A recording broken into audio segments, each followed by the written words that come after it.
Hello guys, what's up? So I'm back again for another tutorial video. So for this video, I will gonna show you how you can change your Roblox theme into dark mode, so if you are interested then keep on watching. So to turn your Roblox theme into dark mode, it's actually pretty easy. So for the first step, I want you to click More. And after clicking it, next, go to Settings.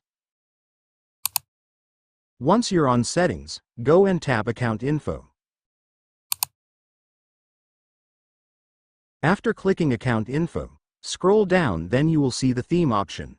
So to change your Roblox theme to dark, you just need to change this to dark mode. And after changing it, congratulations, it's done. Your Roblox will now be turned into dark mode. And so that's just how you do it, guys. Now that you've watched this video, you can now do it yourself. So that concludes our tutorial video for today. I hope it helped you. So that's all, guys. See you in my next video. Thanks for watching. Goodbye.